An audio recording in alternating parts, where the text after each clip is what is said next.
ጤና ይስጥልኝ ክብራትና ክብሯን የቻናላችን ቤተሰቦች ዛሬ ዕለት እጅግ ወሳኝ የሚባሉትን ከሀገር ውስጥና ሀገር ውጭ የተሰሙ መረጃዎችን መራርጠን ይደርሳችሁ ይገባል ያልናቸውን አዘጋጅተንላችኋል።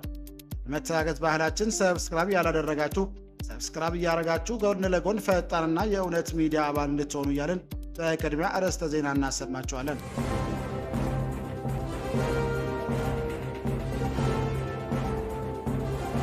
የልዩ ዘመቻዎች የዚህ ሀገራችንን ሰላምና ልማት ለማስጠበቅ ያለውን ጥናት አጠናክሮ ይቀጥላል ሲል ኤር ማርሻል ብርሃኑ ጁላ አስማማቸውን ሲናገሩ፣ ጦር ኃይሎች ጠቅላይ ኤታማዦር ሹም ክቡር ፊልድ ማርሻል ብርሃኑ ጁላ ሐዋሳ ኢንተርናሽናል ስታዲየም በተካሄደው የዕዙ 65ኛ ዓመት የምስረታ ክብረ በዓል ማጠናቀቂያ ዝግጅት ላይ መልእክት አስተላልፏል። አብራችሁን ስትሉ የምትሰሙት ይሆናል። በትግራይ ክልል ውስጥ ከሚንቀሳቀሱ ክልላዊ የፖለቲካ ፓርቲዎች አንዱ የሆነው ሳልሳይ ወያነ ትግራይ የኢትዮጵያ ፌዴራል መንግስትና በትግራይ ክልል ያንዣበበ ያለው አስፈሪ የጦርነት ስጋት በዲፕሎማሲያዊ መንገድ እንዲገታ ዓለም አቀፍ ድርጅቶችና ተቋማት መሪዎች ግልጽ ደብዳቤ ጽፏል። ወያነ ትግራይ በኢትዮጵያ ፌዴራል መንግስትና በትግራይ ክልል መካከል ያንዣበበ ያለው አስፈሪ የጦርነት ስጋት በዲፕሎማሲያዊ መንገድ እንዲገታ ዓለም አቀፍ ድርጅቶችና ተቋማት መሪዎች ትናንት ግልጽ ደብዳቤ ጽፏል። አብራችሁን ስትቆዩ የምታደምጡ ይሆናል። የሳውዲ አረቢያ ምክትል የውጭ ጉዳይ ሚኒስትር ከአስመራ ጉብኝት መልስ በአዲስ አበባ ከኢትዮጵያ የውጭ ጉዳይ ሚኒስትር ጋር ተወያዩ።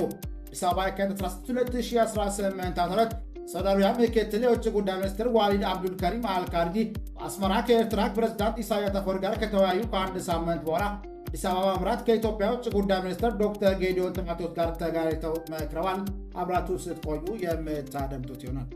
አድማጭ የቻናላችን ቤተሰቦች ሰብስክራይብ ያላደረጋችሁ እንድትሳረጉ እያልን እነዚህና ሌሎች ያሰባሰብናቸውን መረጃዎች ይዘን ቀጥታ በዝርዝርና በትንታኔ ወደምንመለከተው አቀናን።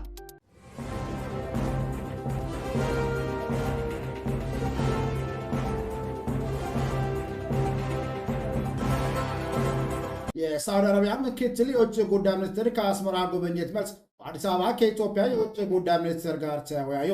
ሳውዲ አረቢያ ምክትል የውጭ ጉዳይ ሚኒስትር ዋሊድ አብዱልከሪም አልካርዲ አስመራ ከኤርትራ ፕሬዝዳንት ኢሳያስ አፈወርቂ ጋር ከተወያዩ ከአንድ ሳምንት በኋላ አዲስ አበባ በማምራት ከኢትዮጵያ ውጭ ጉዳይ ሚኒስትር ጌዲዮን ጢሞቴዎስ ጋር ተገናኝተው መከሩ።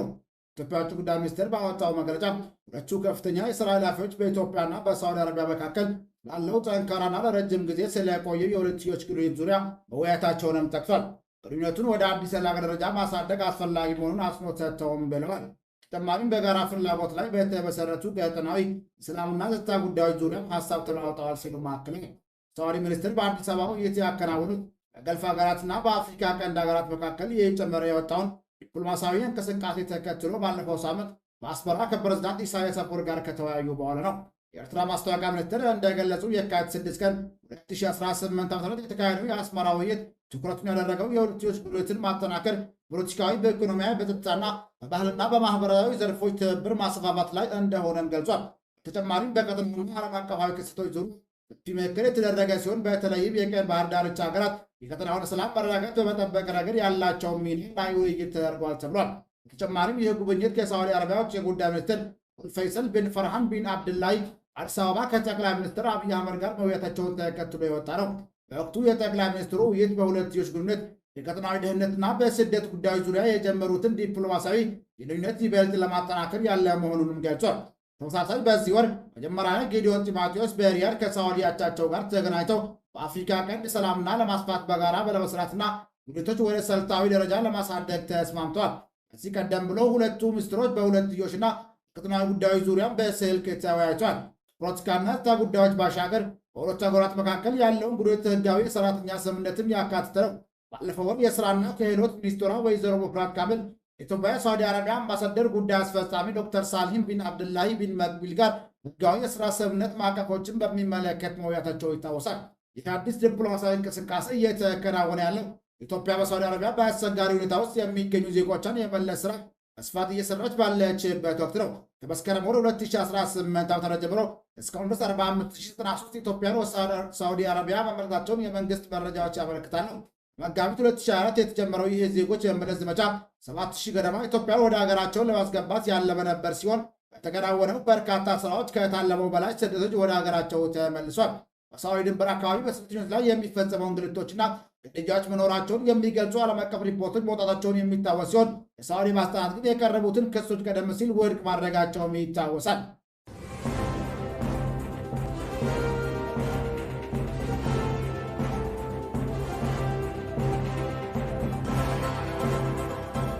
የልዩ ዘመቻዎች የዚህ ሀገራችን ሰላም ልማት ለማስጠበቅ ያለውን ጽናት አጠናክሮ ይቀጥላል ሲል ፊልድ ማርሻል ብርሃኑ ጁላ ሀሳባቸውን ሰነዘሩ።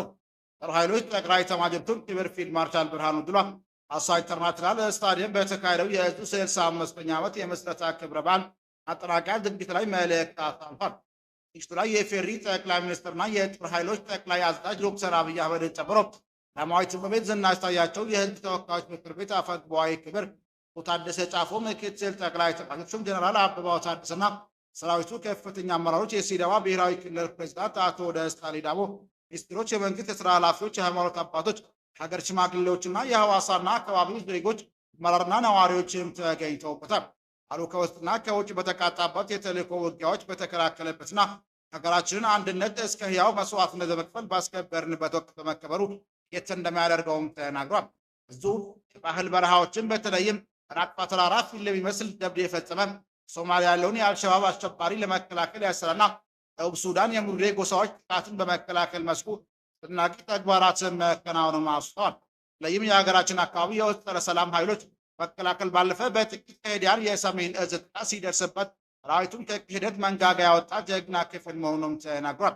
ሀገራችን የመጣውን ለውጥ ተከትሎ ለውጡን ያልተቀበሉ ጥቂት ከሄዲያን አንፈልግ ወደ ጦርነት ቢከቱንም ምቹ ባልሆነ ሁኔታ የተዋጋን እንኳን ቢሆን በልምድ የዳበረ ጠንካራ ለገብ የሀገር ኩራት የሆነ ሰራዊት በለመንግማት መቻሉንም አራግጧል።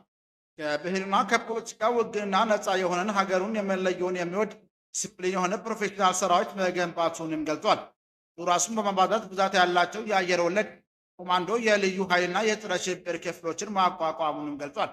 ብዙ አምጦ የወለደው ከሪፐብሊካን ፎርስ ተነጥሎ እንደማይታይ የጠቆሙት ክቡር ፊልድ ማርሻል ብርሃኑ ጁላ በፊትም በጋራ ይወጡት የነበረውን ተልዕኮ በቀጣይ ማጠናከሩ ይቀጥላሉም ብሏል። ድርድሩን የቁርጥ ቀን ልጆች ስብስብ የሆነው እዙ ኢትዮጵያ ክብርና ሰላም ከከፈሉት ዋጋ አርበኝነታቸው ጠብቀው እንደሚቀጥሉ አሳስበዋል። በተያያዘ ዜና የልዩ ዘመቻዎች ህዝብ በከተማ ውጊያ ያለውን ዝግጁነት አሳይቷል። ልዩ ዘመቻዎች ህዝብ ከሚወጣቸው ግዳጆች በጣም ውስብስብና ጥንቃቄን የሚጠይቀው የከተማ ውስጥ ውጊያ ግዳጅ አንዱ ነው። ሽብር ቡድኖችና ሰርጎ ገብ ጠላትን በአነስተኛ ኪሳራ ህዝብና በመሰረተ ልማት ላይ ጉዳት ሳይደርስ ለመፈጸም የሚያስችል አቅም መያዙን አሳይቷል። 65ኛው የልዩ ዘመቻዎች ህዝብ ምስረታ በማስመልከት ሐዋሳ እየተካሄደ ያለው ትዕይንት የቀጠለ ሲሆን ህዝቡ በከተማ ውስጥ የሚገጥሙ ችግሮችን በላቀ ወታደራዊ አቅምና የዘመኑን ቴክኖሎጂ በመጠቀም ክህሎትና ያለውን ሁለንተናዊ ዝግጅት አራግጧል። ይህን የጦር ኃይሎች ጠቅላይ ኤታማዦር ሹም ክቡር ፊልድ ማርሻል ብርሃኑ ጁላን ጨምሮ ከፍተኛ የሰራዊቱ አመራሮች፣ የሲዳማ ክፍል የስራ ኃላፊዎችና ጥሪ የተደረገላቸው እንግዶች ተገኝተውም ተከታትለውታል።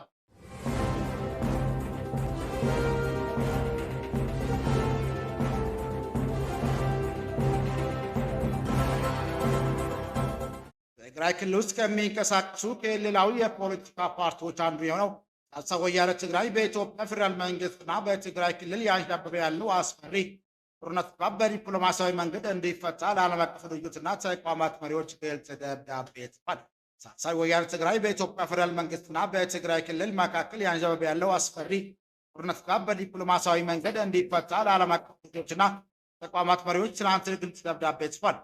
ትግራይ ክልል ውስጥ ከሚንቀሳቀሱ ክልላዊ የፖለቲካ ፓርቲዎች አንዱ የሆነው ሳልሳይ ወያነ ትግራይ ኃላፊ ምላሽ የሚሹ በሚል ለአራት ተቋማት በጻፈው ደብዳቤ በትግራይ ክልል አሁን ያለው የማይቀር የሚመስል ጦርነት ደመና እንዲረግብ እንዲያደርጉ ጠይቋል። ሳልሳይ ወያነ ትግራይ የህዝብ ግንኙነት ኃላፊ አቶ ብርሃኑ አጽብሃ ዛሬ ለዶይቼ ቬለ ማብራሪያ በሰጠው ጥቃት መቀሌ ከተማን ጭር በማለት አዝማሚያ እየታየበት መሆኑና ወጣቶች ባገኙት አጋጣሚ ከዚህ ክልል እየወጡ ነው ብሏል።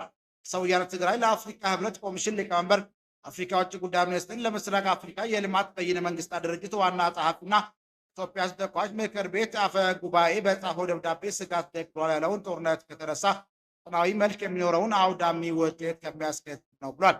ፓርቲው የህዝብ ግንኙነት ኃላፊ አቶ ብርሃኑ አጽብሃ ጸጋው ጦርነት የሚጀመር ከሆነ ደም ማፋሳሽና ሊያልቅ የማይችል ስለሆነ ዲፕሎማሲያዊ ጫና እንዲደረግ ይህንን ደብዳቤ መጻፋቸውን ነግረውናል። ፓርቲው የተፈናቀሉ ሰዎች በቀጣይ ምርጫ ካምፖች ውስጥ በሆነው ድምፅ እንዲሰጡ መታገዱን ውድቅ አድርጎታል። ትግራይ ክልል ህገ መንግስታዊ የአስተዳደር ወሰን ወደ ቦታው እንዲመለስም በጻፈው አስተያየት ደብዳቤ ጠይቀዋል። ትግራይ ክልል ጊዜያዊ አስተዳደር ዛሬ ባወጣው አጭር መግለጫ ፌደራል መንግስት መከላከያ ሰራዊት ወደ ትግራይ እንዲገባ አዟል በሚለው ኦሮኛ እየተሰራጨ ያለው መረጃ ሙሉ በሙሉ የተሳሳተና ዛባ መረጃ መሆኑን አስታውቋል። የኢትዮጵያ ዓለማት ጤና ድርጅት ዋና ዳይሬክተር ዶክተር አድሃኖም ጦርነቱ ትርፉ ሞት፣ ጥፋት፣ መፈናቀልና ረሃብ ብቻ ነው ያሉት ፖለቲካዊ መፍትሄ ሁሌም አለ፣ እኛ ጀግኖች ሰላምን ይመርጣሉ፣ ለሰላም ዕድል እንስጥ በሚል ሲሉ ዛሬ ጦርነት ስጋቱ እንዲገታ በግል የማህበራዊ መገናኛ አውታሮች ላይ ጠይቋል። ይህ ከፍተኛ የተቃዋሚ መሪ ባለፈው ሳምንትም በአማራ ክልል ግጭት ጀመረበት ጊዜ ጀምሮ የጤና ባለሙያዎች ኢላማ እየሆኑ እንደሆነ የሚገልጹ አስደንጋጭ ሪፖርቶች እየተሰሙ ነው ሲሉ ጦርነቱ ክፍሎች ጉዳት ደርሶባቸዋል፣ የእርዳታ ሰራተኞችም ህይወታቸውን አጥተዋል ብሏል። አክሎም ኢንተርኔት መቋረጥ መረጃውን ስለሚገድበው እነዚህ ክስተቶች አስቸኳይ ገለልተኛ ምርመራ ያስፈልጋቸዋል በማለት ጤና ተቋማትና የጤና ባለሙያዎች ኢላማ መደረጉ የሌለበት መሆኑን አመላክቷል። ዓለም አቀፍ ክራይሲስ ግሩፕ በኢትዮጵያ ፌዴራል መንግስትና በኤርትራና በትግራይ ክልል ዳግም ተባብሷል ያለው ውጥረት ፈተናው ሌላ አውዳሚ ጦርነት ሊያስከትል ይችላል የሚል ስጋት መፍጠሩንና በማንኛውም ጊዜ ሊከሰት እንደሚችል ከሁለት ቀናት በፊት ባወጣው ዘገባ ያለ ማብራሪያ ማስታወቋል። ክቡራን አድማጮቻችን ለዛሬ ያዘጋጀንላችሁ መረጃዎች ይህን ይመስል ነበር። ሰብስክራይብ ማድረግ፣ ደውል ምልክቱን መንካት እንዳይጠፋችሁ እያልን ሌላ ዜና እስክንገናኝ ድረስ መልካም